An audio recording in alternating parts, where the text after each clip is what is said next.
desa, pergi ke hutan untuk meninggalkan segala ikatan duniawi, kemudian fokus memperdalam dharma dan melanjutkan tahapan yang keempat, yaitu sunyasa, fokus meditasi, bertapa, menempuh moksa. Jadi itulah merupakan hal yang terpenting kehidupan pada masa kerajaan Majapahit ya.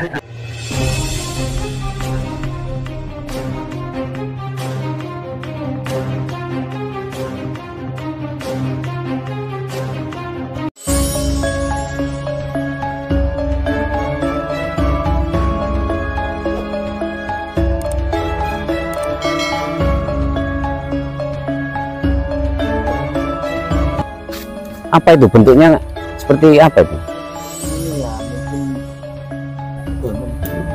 Oh.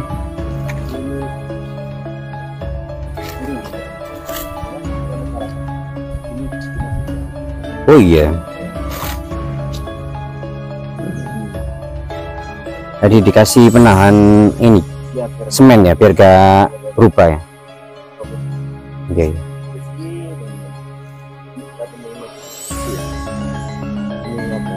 Oh ini mas. Bagus memang, apa datar ya? Datar gitu. Ya, kayak meja.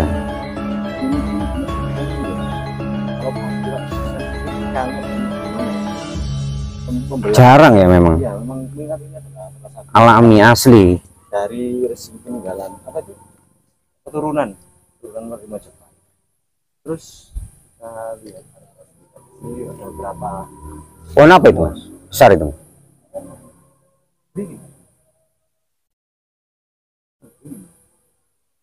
ini ipri itu. Oh bener-bener ya. Iya. Lama-lama ya. Jadi kita ini ada beberapa batu-batu ya.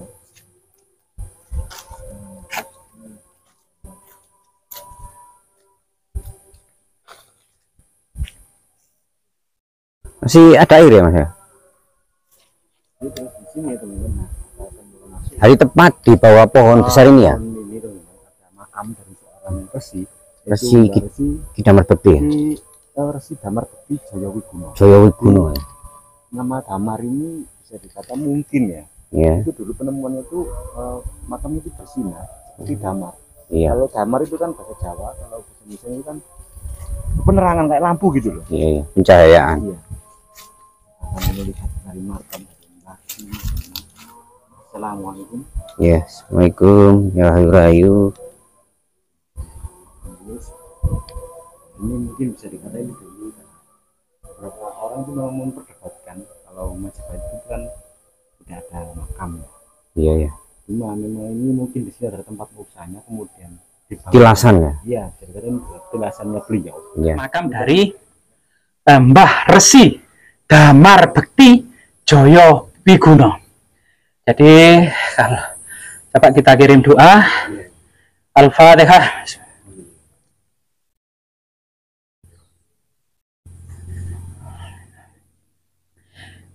Jadi dari segi nama Mbah dalam bahasa Jawa kuno yang artinya orang yang dituakan, Resi adalah orang yang memiliki kedalaman ilmu yang tinggi, Damar artinya lampu atau cahaya yang artinya adalah sosok yang menerangi, memberikan penerangan di tengah-tengah masyarakat. Bekti ya, artinya yang membaktikan atau yang mengorbankan gitu ya, membaktikan, mengorbankan atau apa namanya ya, semacam mengabdi atau melayani masyarakat, termasuk kemudian Jayawiguno. Jadi jaya, kejayaan, Wiguno yang bermanfaat. Jadi semacam itulah nama yang sangat indah ya, nama yang sangat mulia tentunya. Selain kemudian adanya makam, asal usul dan pendiri dari dusun desa ini, kita akan beberapa mendapati jejak-jejak megalitik ya.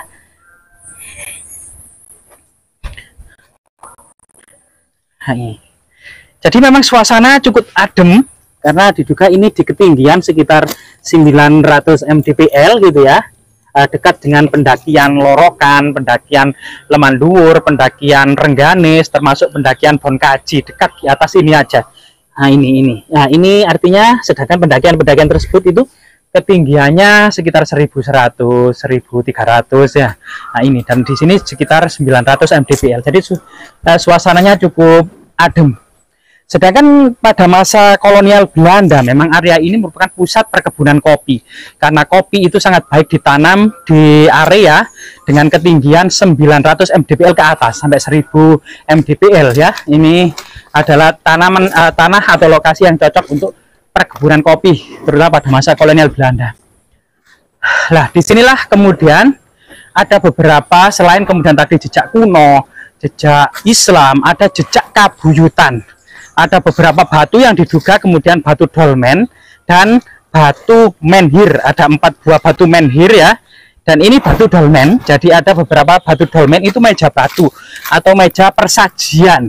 Dan persajian ini meskipun pada masa prasejarah munculnya, pada masa Hindu-Buddha tetap dilestarikan. Ada istilah-istilah yang kemudian persajian yang dilaksanakan ya untuk pada jejak-jejak agama Hindu dan Buddha. Ini merupakan kelanjutan dari masa prasejarah, dan ini adalah semacam menhir sendiri pada masa prasejarah Neolitik Megalitik memiliki fungsi minimal 3. Yang pertama sebagai tugu batu atau lambang palus atau lambang kesuburan yang sebagai situs pemujaan ya, karena pada masyarakat prasejarah itu adalah masyarakat pertanian gitu ya. Itu karena masyarakat Jawa, apalagi masyarakat Jawa yang dikenal dengan berkembang seiring tumbuhnya padi. Kemudian untuk mengikat binatang kurban, biasanya kerbau, sebelum kemudian disembelih dan dimakan bersama atau dibagikan kepada masyarakat desa. Dan yang keempat adalah dengan keberadaan sebuah merhin di lokasi tertentu, lokasi tersebut dianggap magis dan strategis pada masa prasejarah, yang tempat berkumpulnya para tetua desa dalam melakukan musyawarah-musyawarah penting. Nah ini salah satu semacam pandapa ya pada masa prasejarah gitu. Dan situs ini luar biasa sekali. Jadi bukit kecil yang sangat rindang dan cahaya temaram di bawah pohon-pohon raksasa ini memang memiliki arti yang sangat penting dari segi akulturasi, toleransi, dan keberlangsungan sebuah peradaban. Sebuah situs yang berkelanjutan seiring dengan perubahan zaman, namun tidak lekang oleh waktu, yaitu sebuah situs suci pada masa prasejarah Neolitik Megalitik yang kemudian dilestarikan dan dilanjutkan pada masa kuno kerajaan-kerajaan Hindu-Buddha, kerajaan Singosari, Majapahit gitu ya. Dan kemudian terus dilestarikan pada masa awal-awal Demak. Diduga memang sang resi ini hidup pada masa-masa akhir Majapahit atau pada awal-awal Demak.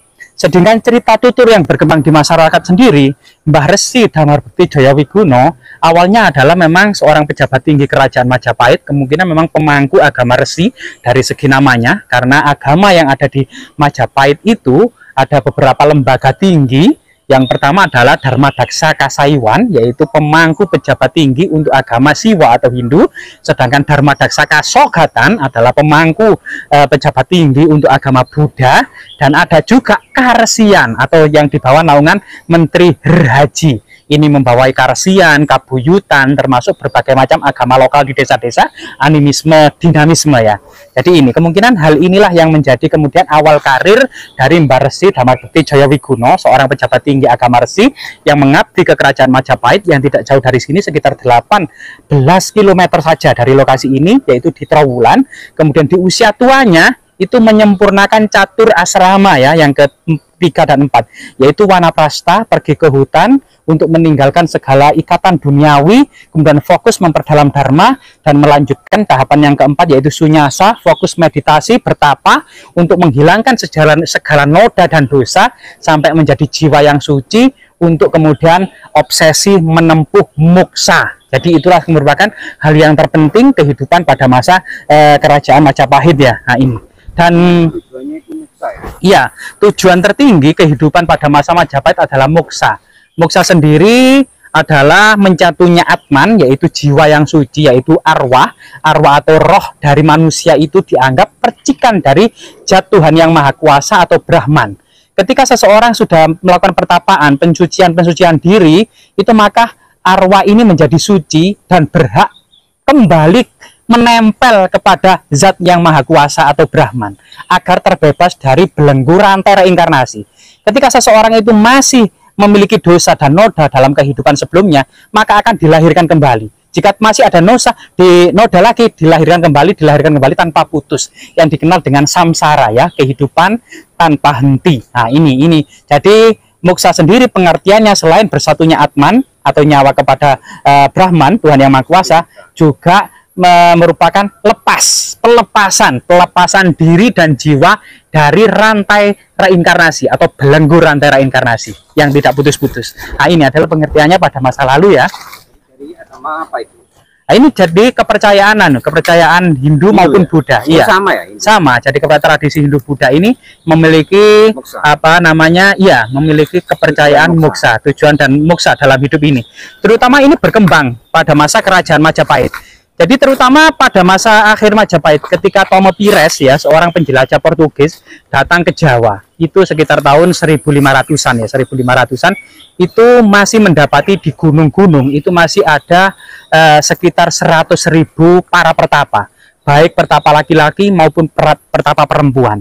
Para pertapa perempuan ini kebanyakan adalah para janda yang tidak mau ikut dalam upacara sati, yaitu ada kepercayaan ketika seseorang suami meninggal gitu ya, itu kemudian diupacara ngaben, dan istrinya, tanda kesetiaan istrinya kepada suaminya itu harus ikut menerjunkan diri ke dalam kobaran api pembakaran mayat dari suaminya. Nah, ini namanya upacara sati. Namun banyak para janda itu yang menolak hal itu dan memilih menjadi pertapa di gunung-gunung sampai meninggal. Nah, ini adalah, dan Tom Pires mencatat pertapa janda ini sekitar ya 50 ribuan orang.